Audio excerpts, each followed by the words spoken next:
Assalamualaikum warahmatullahi wabarakatuh. Waalaikumsalam warahmatullahi wabarakatuh. Bismillahirrahmanirrahim. Alhamdulillahi rabbil alamin. Wassalatu wassalamu ala ashrafil anbiya'i wal mursalin. Sayyidina wa maulana Muhammadin wa ala alihi wa sahbihi ajma'in, amma ba'du. Saudara-saudara hadirin, ma'asyiral muslimin rahimakumullah. Salah satu dari rukun iman yang 6 mengajarkan kepada kita untuk beriman dengan adanya hari akhirat. Hari yang dimulai dengan kehancuran alam ini, yang dalam istilah kerennya disebut the last day of the world, di mana air laut tumpah ke darat, planet-planet bertabrakan, gunung meletus, bumi gempa, lalu semua yang bernama hidup mati. Terjadilah kebangkitan setelah mati itu dalam kehidupan yang disebut kehidupan akhirat. Pada kehidupan akhirat itu Allah jelaskan dalam surah Abasa ayat 34, Yauma yafirrul mar'u min akhihi wa ummihi wa abihi wa sahibatihi wa banihi likulli imri'in minhum yawma idzin sya'nun yughni. Hari di mana setiap orang akan lari dari saudaranya, dari ibunya dan bapaknya, dari istrinya dan anak-anaknya. Setiap orang pada hari itu disibukkan oleh persoalannya sendiri-sendiri. Sehingga sangat boleh jadi hari itu orang tua tidak lagi sempat memikirkan anaknya. Seorang suami tidak lagi sempat memikirkan istrinya. Seorang teman pun tidak akan sempat memikirkan teman. Tiap orang sibuk dengan persoalannya sendiri-sendiri untuk mempertanggungjawabkan kegiatan hidupnya ketika di dunia ini. Dalam keadaan semacam itu, di mana orang disibukkan dengan persoalannya masing-masing, ada 7 golongan manusia yang mereka tenang-tenang saja. Orang lain bingung, mereka kalem. Orang lain kepanasan, mereka mendapat keteduhan. Siapa mereka? Inilah yang akan kita jadikan pembicaraan pada pertemuan kita kali ini. Bersumber dari sebuah hadis di mana bersabda Rasulullah sallallahu alaihi wasallam, Sab'atun yuzilluhumullahu yawma la zilla illa zilluh. Ada 7 golongan manusia, kata beliau, yang di akhirat nanti akan langsung mendapat perlindungan dari Allah. Padahal hari itu tidak ada lagi perlindungan selain perlindungan Allah. Sehingga lantaran Allah langsung yang melindungi mereka, maka mereka tidak merasakan lagi kepanasan akhirat. Mereka tidak lagi merasakan kebingungan. Mereka tidak lagi disibukkan oleh persoalan, lantaran mereka langsung dilindungi oleh Allah Subhanahu wa ta'ala. Siapa gerangan yang 7 orang ini? Marilah kita lihat satu persatu dengan harapan mudah-mudahan kita termasuk salah satu di dalamnya. Amin ya rabbal alamin. Manusia pertama yang langsung mendapat perlindungan dari Allah, kata Nabi, imamun adil. Pemimpin yang adil. Siapa sih pemimpin itu? Dan apa artinya adil? Saudara hadirin, secara umum yang dinamakan adil ialah at-tawassut bainal amraini. Orang yang pandai mengambil sikap jalan tengah dari dua persoalan yang dihadapinya. Biasanya tidak berat ke kiri, juga tidak berat ke kanan. Itu yang disebut adil. Orang yang tidak hanya sekedar bisa menuntut kewajiban dari seseorang, tapi juga bisa memberikan hak kepada orang itu juga disebut adil. Lalu pemimpin itu siapa? Setiap kita adalah pemimpin. Yang besar kecilnya kepemimpinan kita bergantung kepada apa yang kita pimpin. Dan sudah barang tentu bahwa setiap pemimpin akan dimintakan pertanggungan jawab dari apa yang dipimpinnya. Seorang pemimpin yang adil, dia menaungi orang-orang yang dipimpinnya dalam kehidupan di dunia ini. Pantas kalau di akhirat nanti Allah langsung menaungi mereka. Oleh karena itu, pemimpin merupakan suatu amanah. Jabatan di samping dia merupakan amanah juga merupakan nikmat. Dan nikmat itu akan bergantung kepada pandai atau tidak kita mensyukurinya. Beberapa contoh dalam sejarah bisa kita lihat.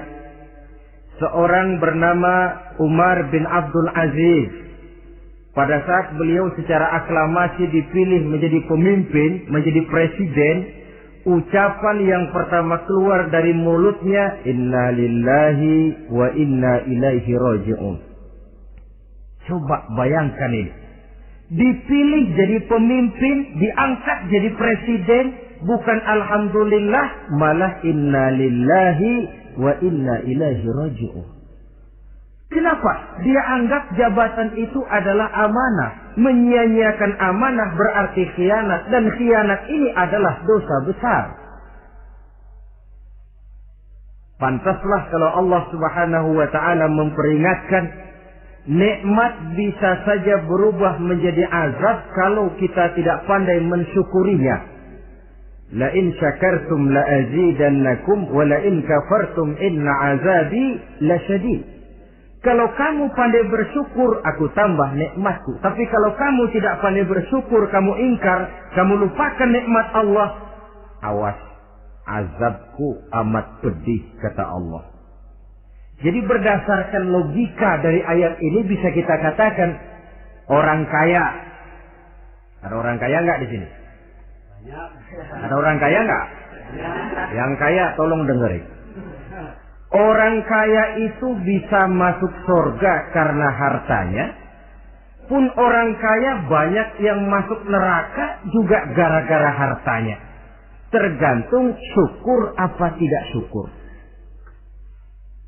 Orang alim. Ada yang alim di sini? Tolong dengerin orang alim. Yang ustadz, yang kiai.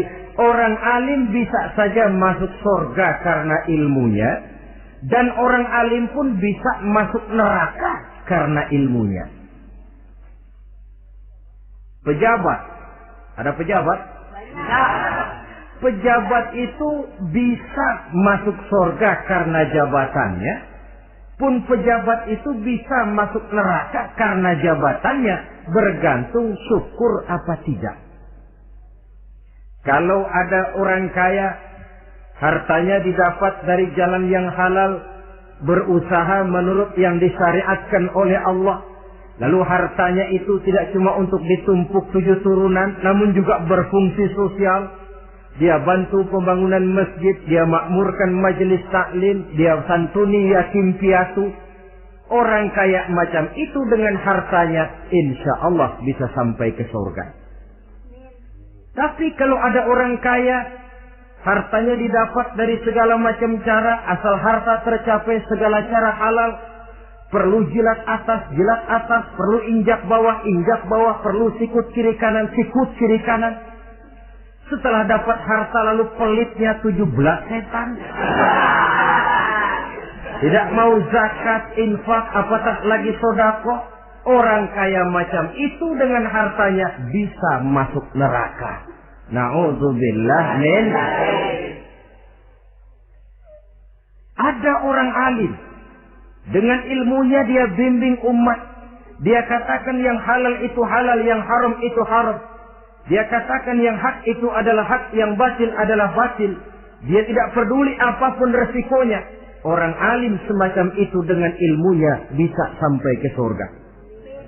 Tapi kalau ada orang alim dengan ilmunya dia malah membodoh-bodohi orang yang memang sudah bodoh.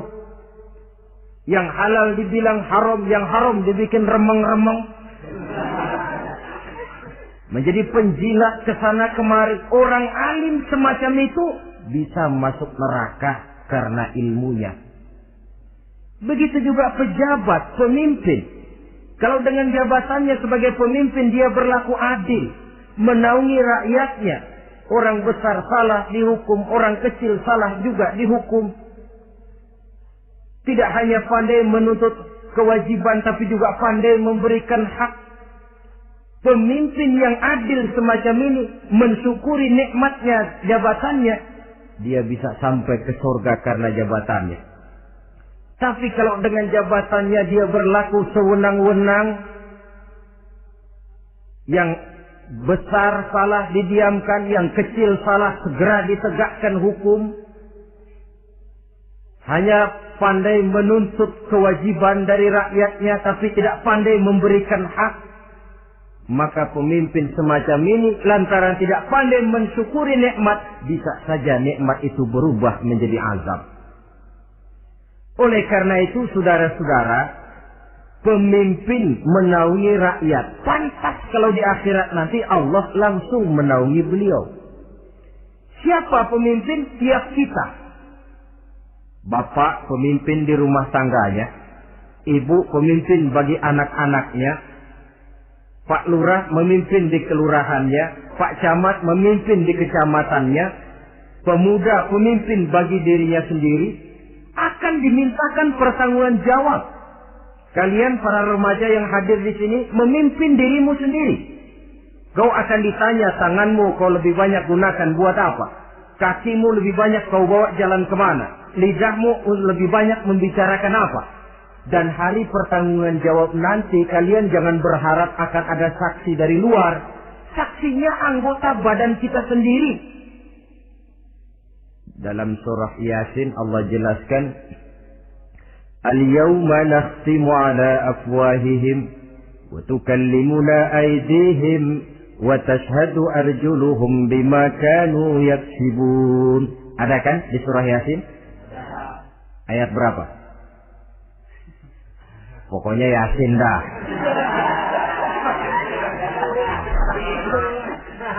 Daripada repot-repot, pokoknya Yasin. Gitu aja biar urusan lancar. Al-yawma nakhtimu ala afwahihim. Pada hari itu kami kunci mulut mereka.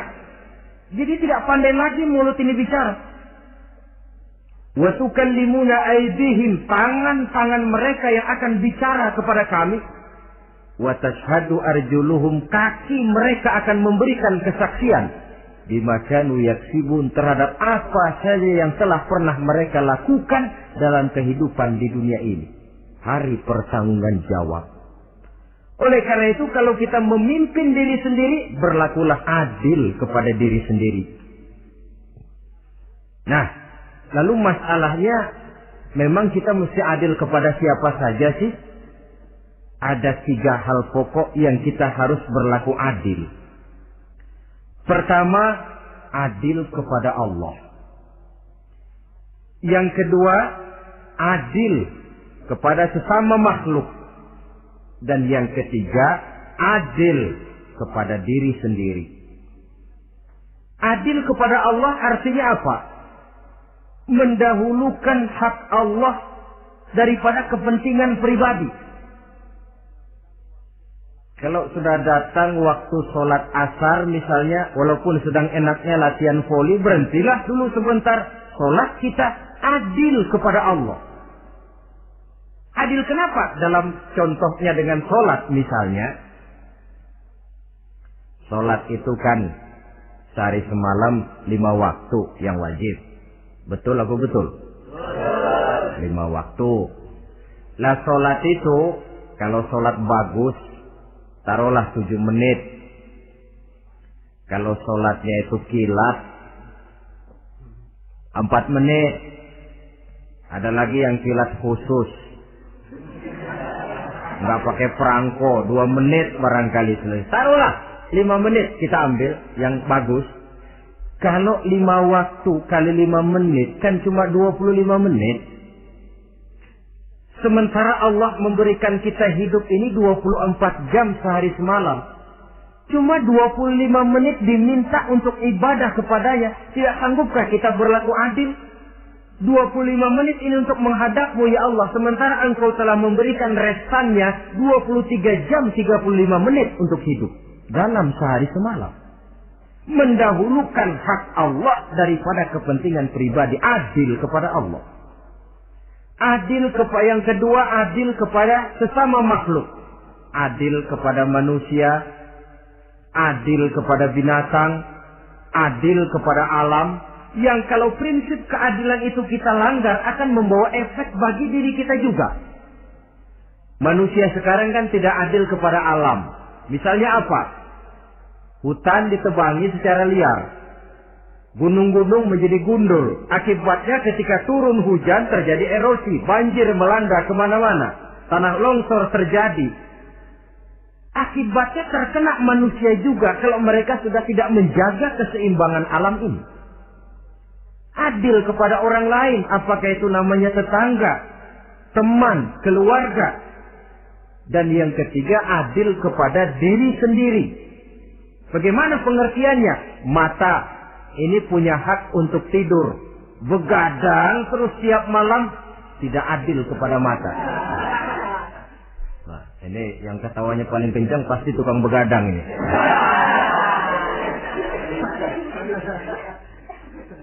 Perut ini punya hak untuk tidur. Puasa saja siang malam, mengurangi hak perut. Adil kepada diri sendiri. Untuk kehidupan yang akan datang di akhirat, pasti akan kita temui. Kita yakini keberadaannya. Yang oleh karena itu, kalau kebetulan kita ini adalah pemimpin, sekurang-kurangnya pemimpin bagi diri sendiri, marilah kita berusaha menjadi pemimpin yang adil.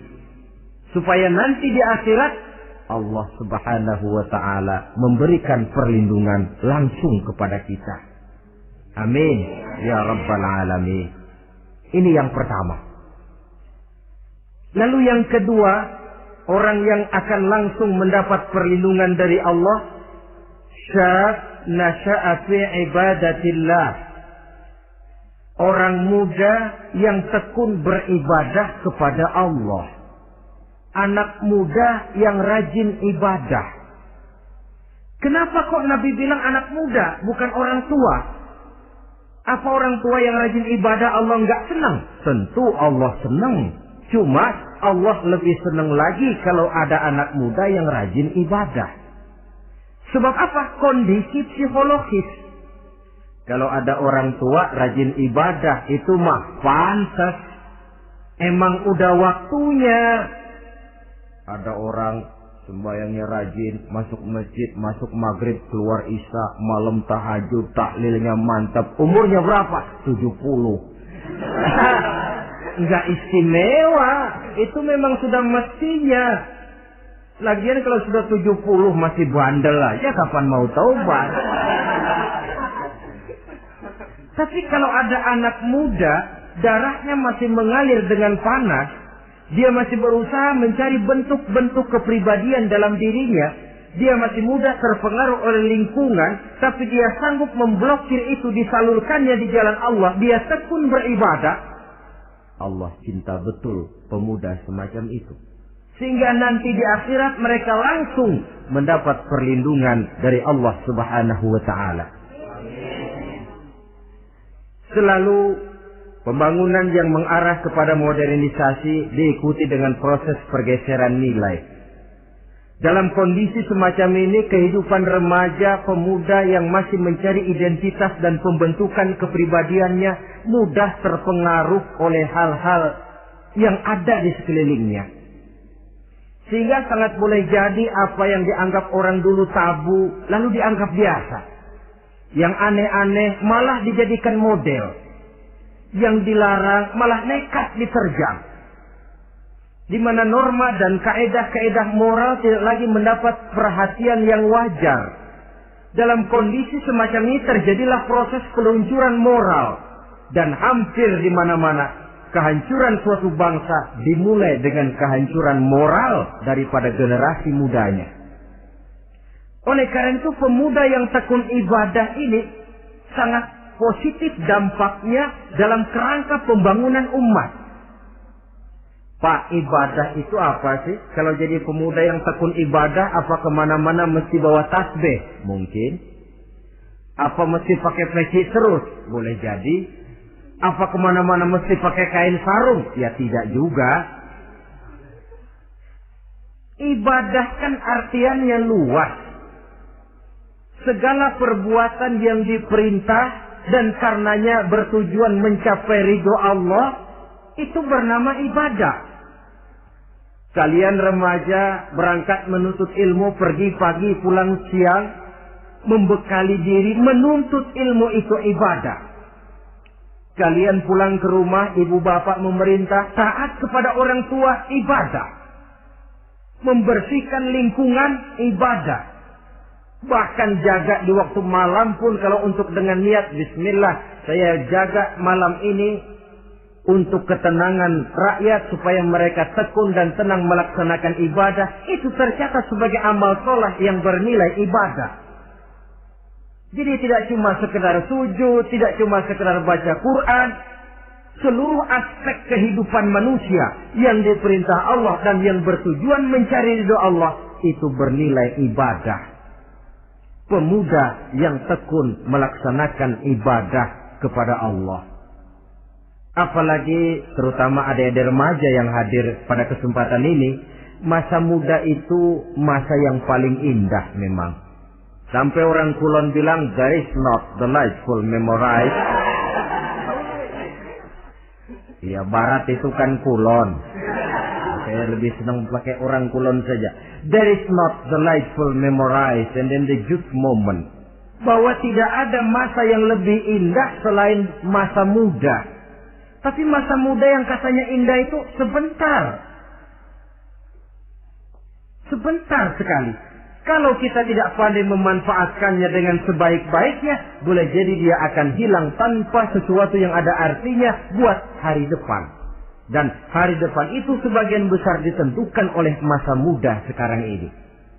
Karena itu kepada yang muda saya berpesan, pergunakanlah masa muda itu dalam ketekunan beribadah kepada Allah. Ibadah dalam artian yang seluas-luasnya. Jangan seperti pepatah orang. Kelapa muda katanya kupas-kupasin, kelapa tua tinggal batoknya. Selagi muda puas-puasin, udah tua tinggal bongkoknya. Iyalah, kalau dipuas-puasin dalam arti yang positif, boleh. Mumpung masih muda, puas-puasin nuntut ilmu. Mumpung masih muda, puas-puasin ibadah. Mumpung masih muda, puas-puasin berbakti kepada kedua orang tua. Puas-puasin dalam artian yang positif, tentu saja bagus. Tapi kalau puas-puasin dalam arti menghambur umur untuk sesuatu yang mubazir, bergadang di pinggir-pinggir jalan, lalu mulai berkenalan dengan morfin, narkotik, ganja, terperangkap oleh budaya-budaya modern yang menyesatkan, terpancing oleh model-model baru yang kelihatannya menarik tapi sebenarnya tidak bermanfaat. Entah pada akhirnya akan mendatangkan penyesalan kepada kita saja. Coba, belakangan ini saya dengar di Jakarta akan ada satu festival yang disebut Festival Ngeceng.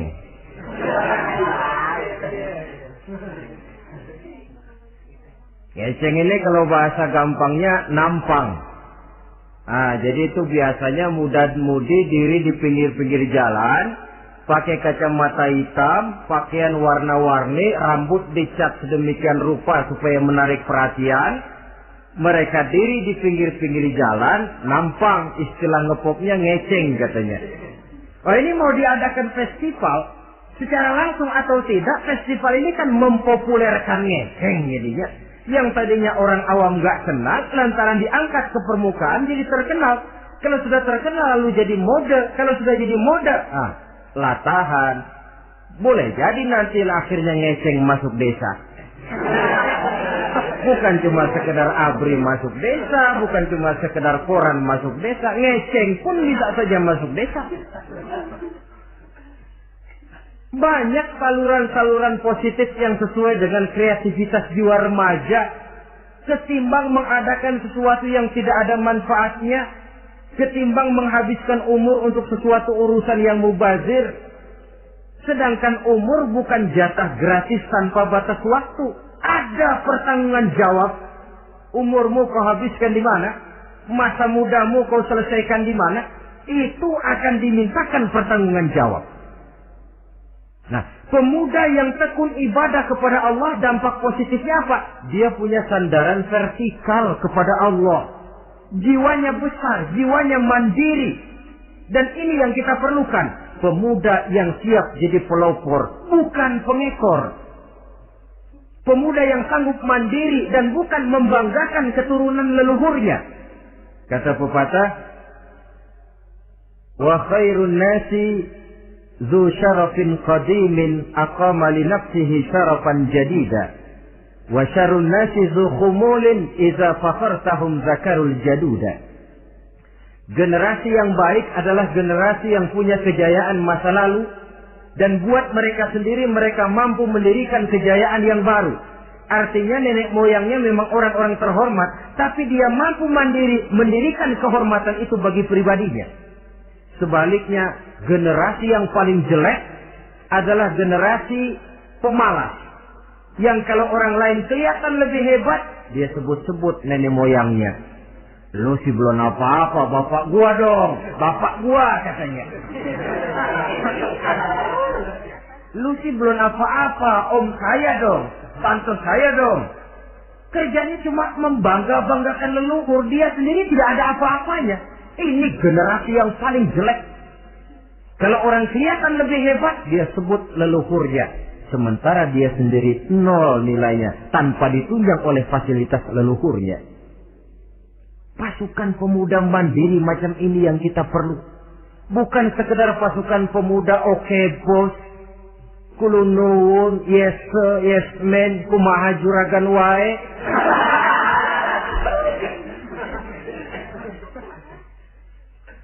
Dan terus terang kita miskin dengan pemuda yang mandiri, yang punya kepribadian, yang berani berkata ya terhadap yang benar, dan berani berkata tidak terhadap yang tidak benar. Dari mana ini didapat? Sandaran vertikal dalam bentuk ibadah kepada Allah akan memantapkan jiwa, membersihkan hati, sehingga dia akan berfungsi seperti radar. Sandaran vertikalnya cuma kepada Allah. Inilah dampak positifnya. Karena itu, tentu saja kita berharap sekurang-kurangnya pemuda-pemudi yang hadir pada kesempatan ini menjadilah pemuda-pemudi yang tekun beribadah kepada Allah. Amin. Nah, baiklah ya. Itu tadi yang kedua. Kita lanjutkan sekarang yang ketiga. Orang yang akan langsung mendapat perlindungan dari Allah. Kata Nabi, rajulun qalbuhu mu'allakun bil masjid. Seseorang yang hatinya selalu terpaut kepada masjid. Apa arti terpaut kepada masjid ini? Apa orang yang gak pernah keluar-keluar dari masjid? Tentu saja bukan. Apa gunanya di dalam masjid terus kalau kerjanya cuma tidur doang? Maksud terpaut kepada masjid ini, hatinya selalu berpikir bagaimana memakmurkan masjid. Jasadnya boleh saja ada di kantor, boleh saja ada di pasar, boleh ada di sawah, boleh ada di ladang. Tetapi hasil daripada usahanya dia lalu berpikir bagaimana memakmurkan masjid. Sebab apa? Masjid merupakan center of activity. Pusat daripada kegiatan umat. Kalau kita lihat fungsi masjid di zaman Rasul, Di masjid beliau berdakwah, di masjid beliau mengatur negara, di masjid beliau mengadakan perundingan, di masjid beliau bermusyawarah dengan para sahabat. Pusat daripada kegiatan umat. Dan memakmurkan masjid ini dasarnya tidak lain karena iman kepada Allah.